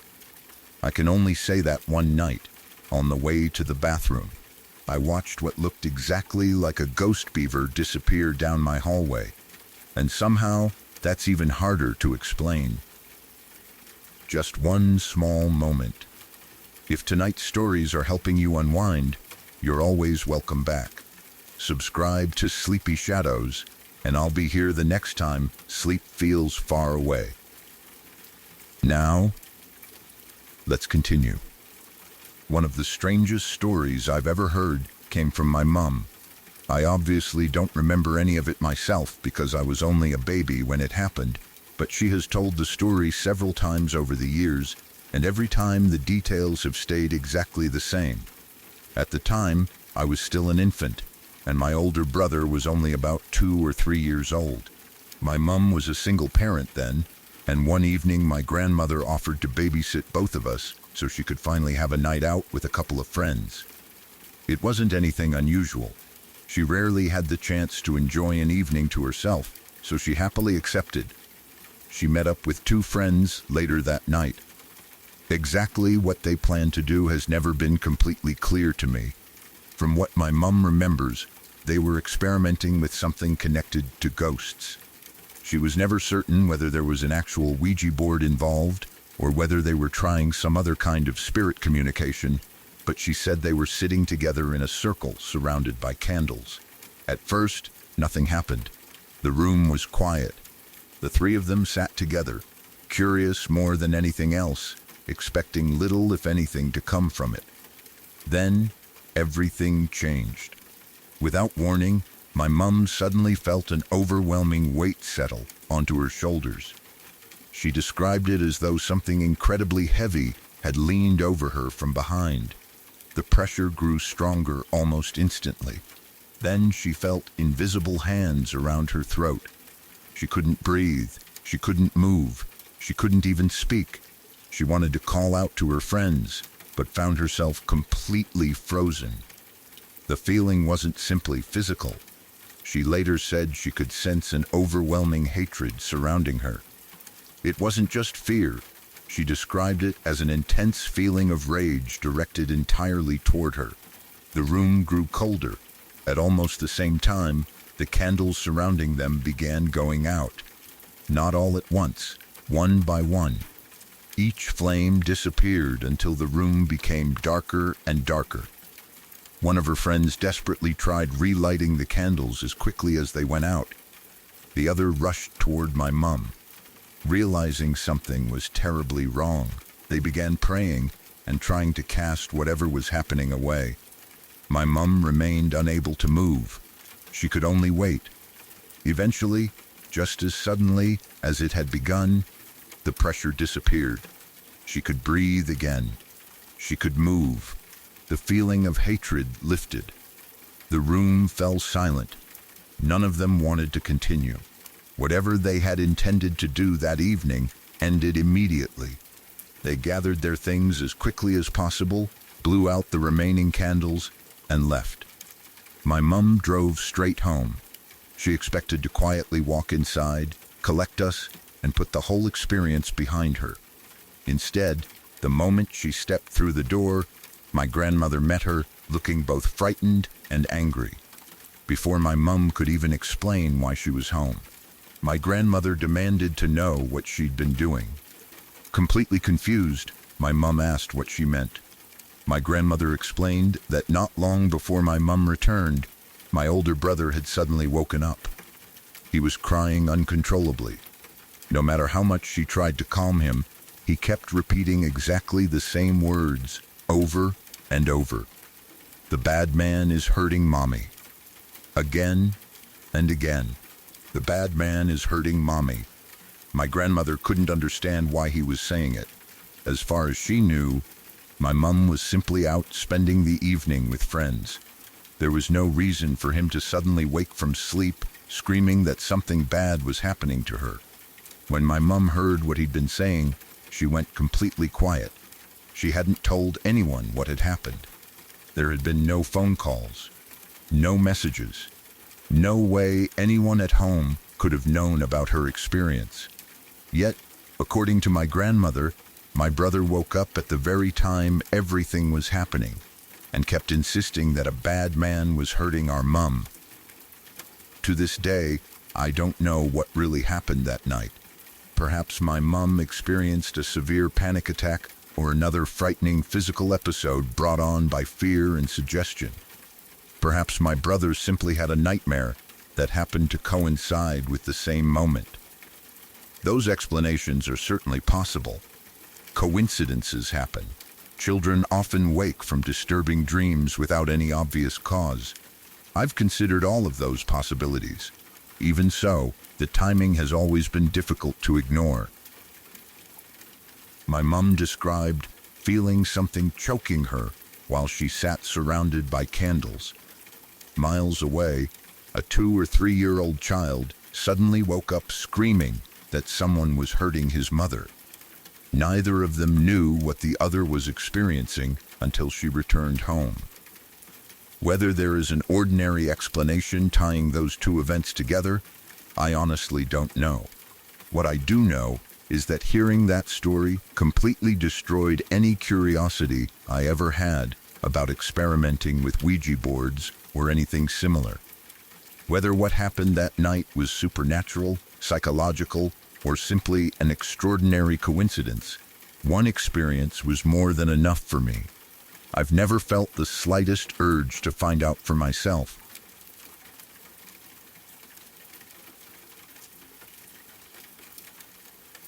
Several years ago, I began having the same dream over and over again. It wasn't just similar each time, it was exactly the same. In every dream, I was trapped inside a hotel that was on fire. The experience felt unbelievably real. I could feel the unbearable heat surrounding me. I could hear people screaming somewhere beyond the smoke. The fire seemed to close in from every direction, and no matter what I did, there was no way out. Every time I woke up, my heart was racing. For a while, I convinced myself it was just another recurring nightmare. People have strange dreams all the time. There didn't seem to be any reason to think it meant anything more than that. But the dreams kept coming back. Each time they returned, they became more vivid. The first few dreams were mostly flashes of fire and panic. Later, more details began to appear. I started noticing the hallways, the staircase, the layout of the lobby, the shape of the windows. Each dream seemed to reveal a little more of the building. By the final dream, I could picture the hotel almost perfectly. It wasn't just a generic building anymore. It felt like a real place. I could remember specific details about the outside, the entrance, and the way the interior was arranged. The dreams eventually stopped. Life moved on, and although I never forgot them, I gradually thought about them less and less. Sometime later, my family went on vacation. During the trip, we stopped in a small city for the night. Since we hadn't booked anywhere in advance, we drove around looking for a hotel. Everything felt completely ordinary. Then we pulled into the parking lot of one particular hotel. The moment I saw it, I froze. Every detail was exactly the same. The building standing in front of me was the hotel from my dreams. It looked identical. The entrance, the windows, the overall shape, everything matched what I had seen night after night. I remember feeling a wave of panic that I couldn't explain. I immediately told my parents I didn't want to stay there. At first, they didn't understand why. They assumed I simply didn't like the look of the place. I tried explaining that I'd dreamed about it many times, but I don't think they realized how serious I was. I kept asking them to find another hotel, again and again. I wouldn't let it go. Eventually, after enough pleading, they agreed. We left and found somewhere else to spend the night. I remember feeling relieved the moment we checked into a different hotel. I still couldn't explain why I had reacted so strongly. I only knew I couldn't bring myself to stay in that building. The following day, we learned something that has stayed with me ever since. The hotel we'd almost stayed in had caught fire during the night. It burned down. 14 people lost their lives. I don't know what caused the fire. I don't know whether there was any connection at all between my dreams and what happened afterward. I've spent years trying to find a reasonable explanation. Perhaps it was nothing more than an extraordinary coincidence. Our brains are remarkably good at recognizing patterns, especially after emotional events. It's possible that, over time, my memories of the dreams became intertwined with my memory of seeing the hotel. I can't rule that out. At the same time, I can't forget how certain I felt the moment I saw that building. There wasn't even a second of uncertainty. I recognized it immediately. Not because I'd been there before, but because, in my mind, I'd already walked through its hallways countless times while dreaming. Whether the dreams meant anything, or whether everything that followed was simply an unimaginable coincidence, I honestly don't know. All I know is that I begged my parents not to stay there. They listened. We spent the night somewhere else, and by the following morning, the hotel from my recurring nightmares no longer existed.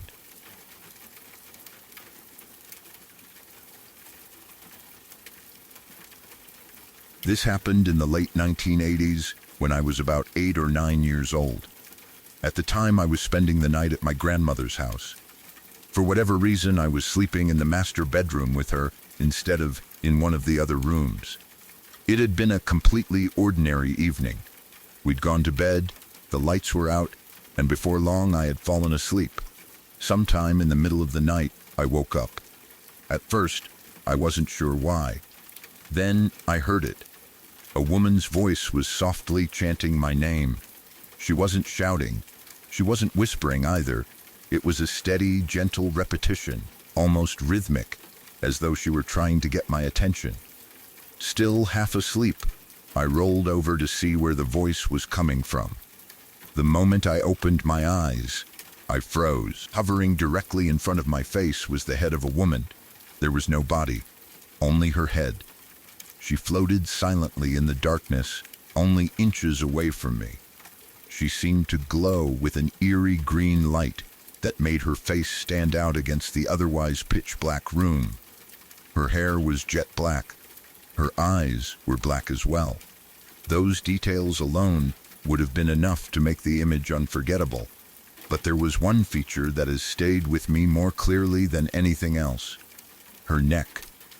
Instead of looking like flesh and bone, it appeared to be made entirely of crystal. Even now, decades later, that's the first thing I remember whenever I think about that night. The crystal seemed to catch the green glow surrounding her, making it shimmer in a way that looked completely unlike anything I'd ever seen before. I couldn't move.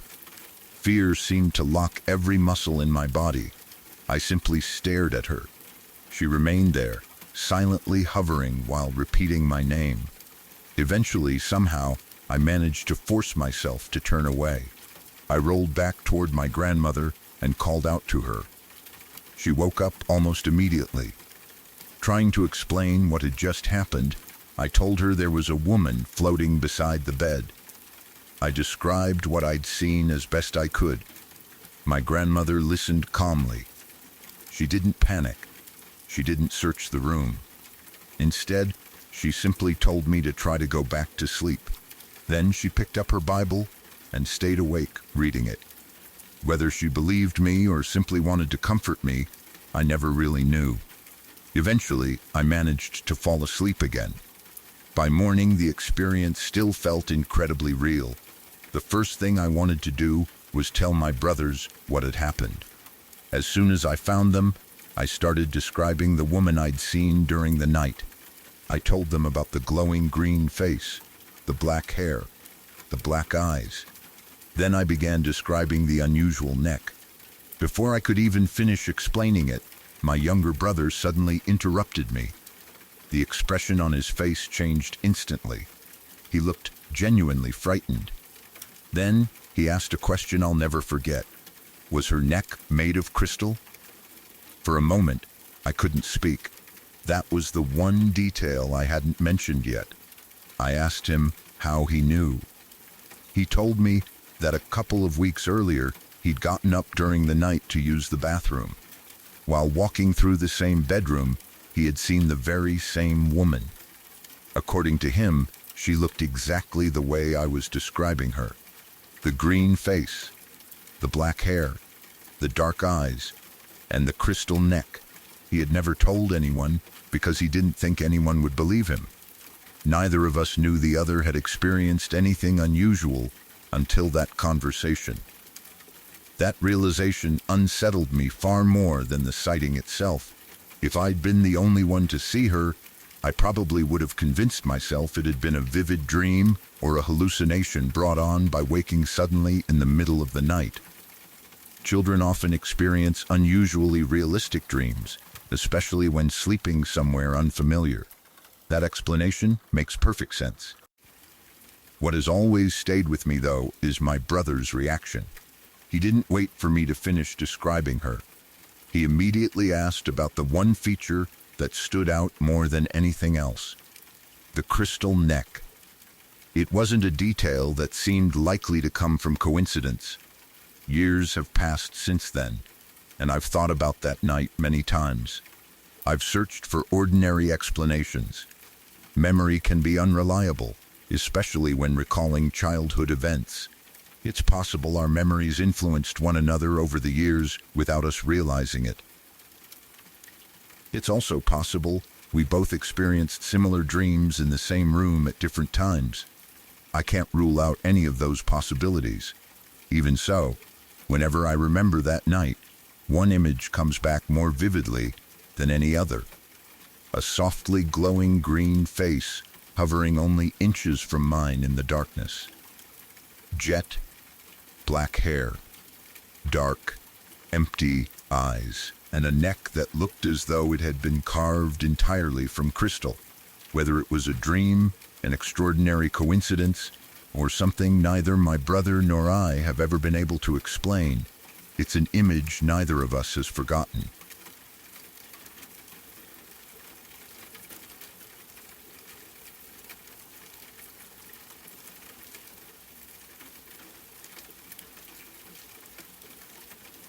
This happened when I was about 13 years old. One afternoon, I went for a walk near a lake, not far from where I lived. It was a place I knew well, quiet and peaceful, with open paths that made it easy to see anyone else who happened to be nearby. The weather was calm, and there wasn't much happening. I was simply enjoying the walk. At one point, I turned around for no particular reason. That's when I noticed him. A man was standing near the edge of the lake. The first thing that caught my attention was what he was wearing. He was dressed in bright yellow waterproof clothing, the kind of heavy gear fishermen often wear. Seeing someone dressed like that wasn't impossible, but something about him immediately felt unusual. I looked at him for a moment before turning my attention back to the path. A second or two later, curiosity got the better of me. I looked back. He was still standing there.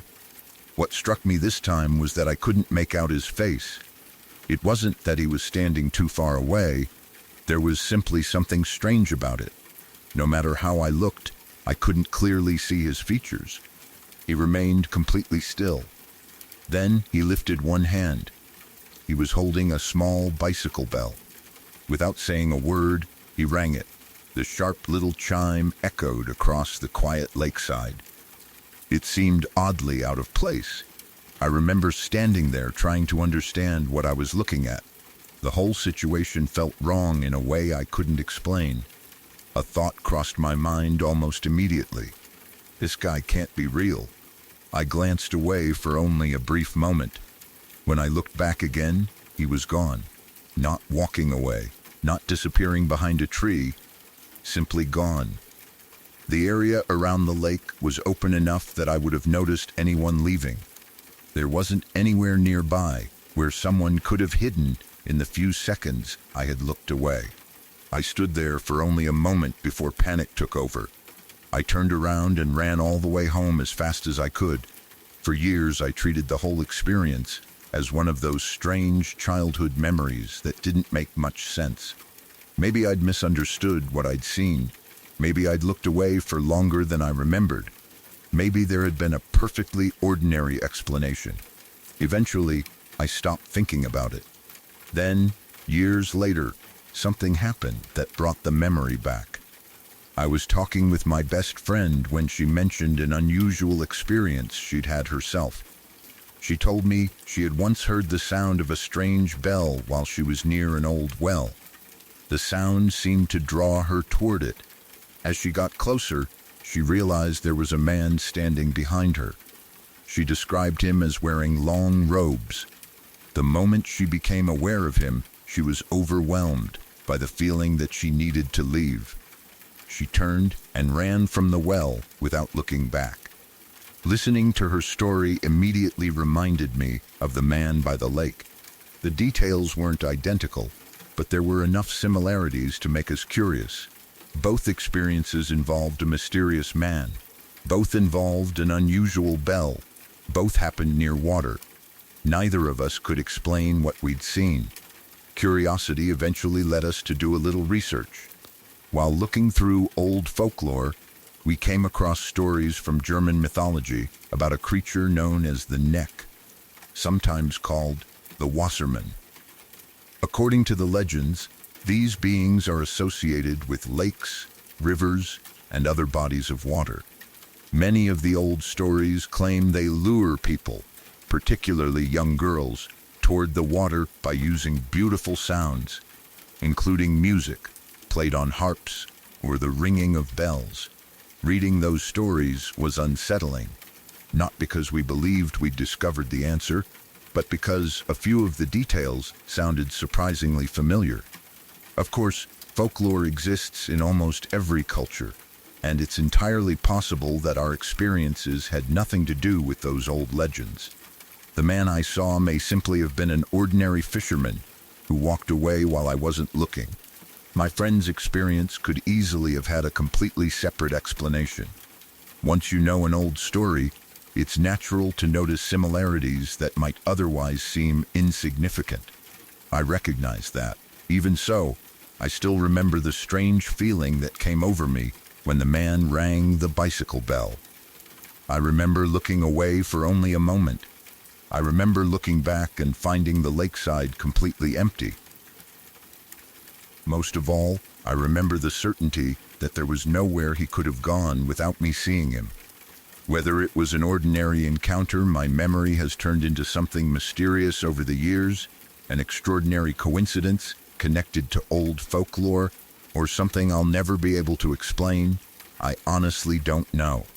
All I know is that whenever I hear the clear, metallic ring of a bicycle bell near a quiet body of water, I'm reminded of the man in the yellow fisherman's clothes, who stood silently by the lake, rang the bell once, and vanished before my eyes.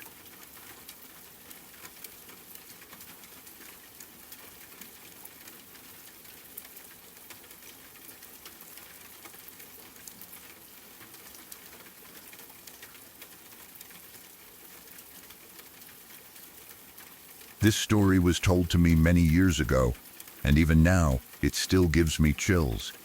The events took place around 40 years ago, not long after a tragic accident involving the Blessington steam tram. A poor man had been killed somewhere between Jobstown and Templeogue, and people in the area spoke quietly about it for quite some time afterward. Not long after the accident, I went to the January fair in Naas. It had been a good day, and by the evening I stopped at a local pub before beginning the journey home. I stayed there until around 11 o'clock that night.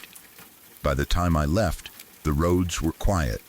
The walk home took me along the Saggart Road, and one particular stretch was heavily lined with large trees.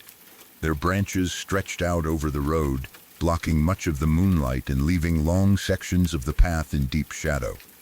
It was the kind of road that felt much darker than it should have. Even though I'd walked it before, that night it seemed unusually quiet. I was making my way along the road when, without warning, someone's shoulder struck mine. It wasn't a light brush. It was a solid bump, just as if another person had been walking toward me. Instinctively, I stepped aside and politely said, "Good night." There was no reply. The person continued on, without saying a word. I couldn't understand why someone would ignore such a simple greeting. Muttering a few irritated words under my breath, I continued walking. To pass the time and settle my nerves, I started quietly humming a tune to myself. The road remained silent except for my footsteps. A short distance later, it happened again. Another hard bump. Someone had walked straight into me. This time I stopped. "Can't you watch where you're going?" I called out angrily into the darkness. Again, there was no answer, no footsteps, no voice, nothing. The silence that followed somehow felt heavier than before. After standing there for a few moments, I continued walking. I told myself it had probably been another traveler who simply didn't want to stop. That explanation seemed reasonable enough. Then it happened for the third time. Another shoulder struck mine. This time, I didn't say a word. A cold sweat spread across my body. The irritation I'd felt only moments earlier disappeared completely. In its place came the unmistakable feeling that something wasn't right. The road around me was empty. I couldn't clearly see anyone ahead of me or behind me. Yet something kept colliding with me as though another person was walking the same road. I tried to keep moving. Every sound suddenly seemed louder. The wind through the trees, my breathing, the crunch of my footsteps beneath me. I told myself not to panic, just keep walking. Home wasn't much farther. Then it happened again. A fourth bump. As soon as I felt the impact, I broke into a run. I didn't stop to look around. I didn't call out. I simply ran as fast as I could toward home. The dark road seemed endless. Every few steps I expected to feel another shoulder strike me from nowhere. I kept running until my house finally came into view. Without slowing down, I rushed to the front door and pounded on it as hard as I could. Someone had to answer. Moments later, my neighbor opened the door. The instant he saw me, his expression changed. His jaw dropped. His eyes widened. He wasn't looking at me. He was staring over my shoulder. For the first time since I'd started running, I turned around. Standing only a short distance behind me was a man. He was fully dressed. He stood perfectly still. But he had no head. For a moment, none of us moved. Then, my neighbor grabbed me by the arm and pulled me inside. We slammed the door shut and barred it. Neither of us dared look outside again.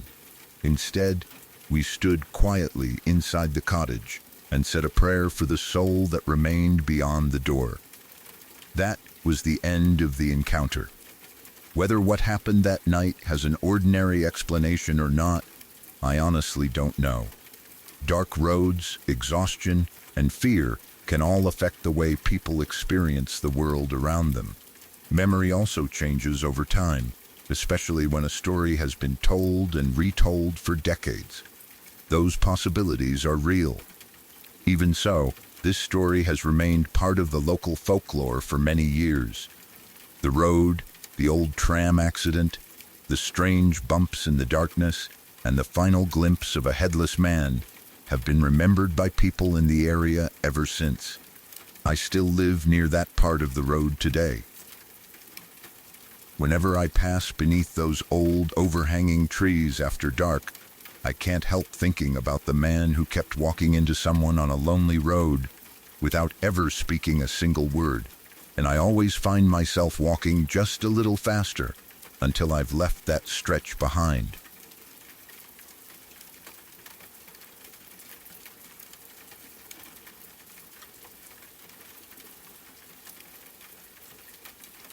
When I was a child, I had the same nightmare over and over again. It always ended the same way. I was out on a boat with a man I didn't recognize. The water around us was calm, and nothing seemed unusual at first. Then, without warning, he grabbed me. He forced me down into the water and held me there. No matter how hard I struggled, I couldn't break free. I remember the feeling of desperately trying to breathe, hearing only the muffled sounds of water around me as everything slowly faded.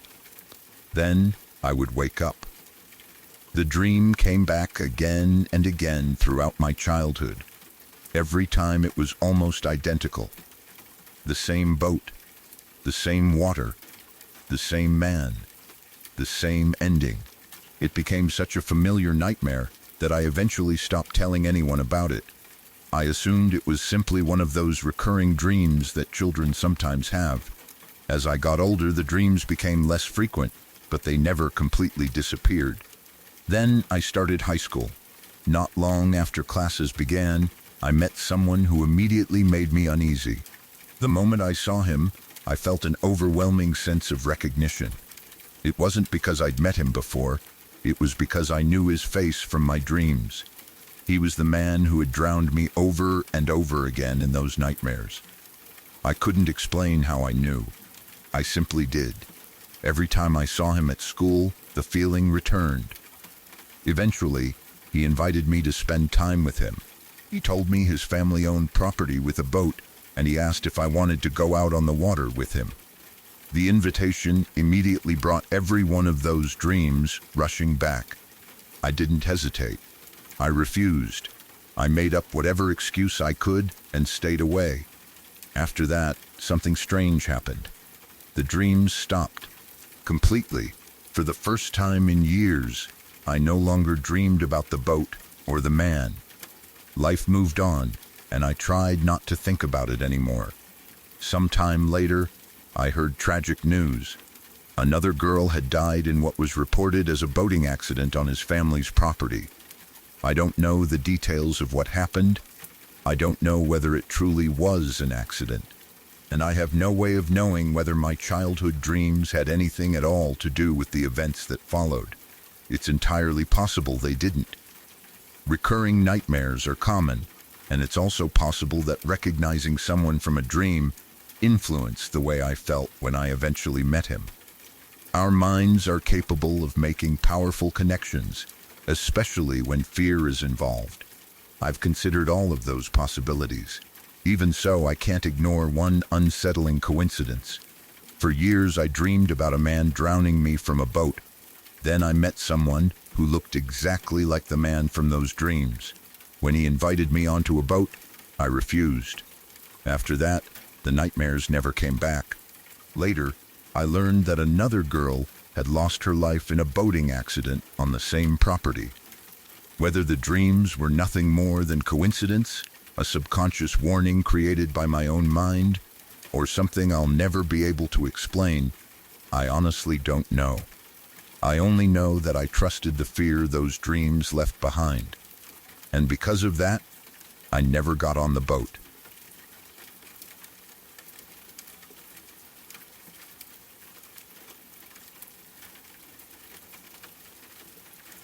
When I was a young adult, I enrolled in Job Corps and was assigned to the campus in Astoria, Oregon. For me, it was the beginning of a completely new chapter. The place had a unique atmosphere that was difficult to describe. It felt like a cross between a college campus and a very relaxed version of military life. There were dormitories, schedules, meetings, and rules everyone was expected to follow, but there was also enough freedom that it didn't feel overly strict. Everything was new to me. During my first week, our dorm held a hall meeting. Everyone gathered together to introduce themselves, ask questions, and bring up any concerns they had about living there. As the meeting went around the room, each person mentioned something different. When it was finally my turn, I asked what I thought was a perfectly ordinary question. I wanted to know why the people in the room next to mine stayed awake talking so late every night. I also mentioned that I thought lights out was supposed to happen at the same time for everyone. On top of that, I asked about the loud footsteps I kept hearing from the hallway above my room. I wasn't trying to complain. I certainly wasn't trying to get anyone into trouble. I'd only been there for a few days and genuinely thought I had misunderstood how the building worked. The reaction I got was something I'll never forget. The room went completely silent. Only seconds earlier, everyone had been chatting, smiling, and joking with one another. Now every conversation stopped. The smiles disappeared. Several of the girls looked at me with expressions that immediately made me wonder whether I'd said something terribly wrong. It was almost as though the color drained from their faces all at once. No one laughed. No one answered immediately. They simply stared at me. Finally, someone spoke. She quietly told me that there wasn't another room beside mine. The room next to mine wasn't a dorm room at all. It was a storage room. No one lived there. No one stayed there at night. I remember looking around the room, convinced there had to be some misunderstanding. I'd heard people talking through the wall. Not every now and then, every night. I could clearly hear voices carrying on conversations, as though people were right next door. Before I had a chance to process that, someone addressed the second part of my question. They told me there wasn't a hallway above my room either. Above my ceiling was the roof. There wasn't another floor. No upstairs corridor, no rooms, nothing, just the roof of the building. I didn't know what to say. For several nights, I'd been lying in bed listening to what sounded like footsteps pacing overhead. Heavy footsteps. The kind you naturally assume belong to someone walking down a hallway. I'd never questioned it because that's exactly what it sounded like. Now I was being told there was nowhere for anyone to be walking. Someone eventually explained a little more about the building. Long before it became a Job Corps center, the property had served as a naval base. The buildings had been standing for many years and had a long history before students ever moved into them. Whether that history had anything to do with the sounds people reported, no one could really say. As the conversation continued, I began realizing from everyone's reactions that this wasn't the first time someone had asked about strange noises. People didn't seem surprised that I'd heard them. They were only surprised because I'd mentioned them during my very first week, before anyone had told me anything about the building. That detail seemed to unsettle everyone more than the sounds themselves. Looking back now, I've thought about plenty of ordinary explanations. Old buildings make noise, heating systems expand and contract, pipes carry sound in unexpected ways, voices from distant rooms can sometimes echo through ventilation or hidden spaces, making them seem much closer than they really are. The footsteps might have been caused by the building settling or by sounds traveling through the structure from another area entirely. Those explanations make perfect sense. Even so, I still remember how confidently I asked that question. I wasn't guessing. I wasn't imagining vague noises. I genuinely believed people lived on the other side of my wall and that someone regularly walked overhead after lights out. What has stayed with me all these years isn't really the sounds, it's the reaction everyone else had. I'll never forget watching an entire room full of people suddenly stop talking. The smiles disappeared. The conversation died instantly. Then, someone quietly explained that the room beside mine had been a storage room all along, and that the footsteps I'd been hearing every night couldn't have come from upstairs, because there wasn't an upstairs. There was only the roof. Some stories end, but they never completely leave us. If tonight's stories stayed with you, I'd love to see you here again. Sleep peacefully, and I'll save more stories for another quiet night. Good night.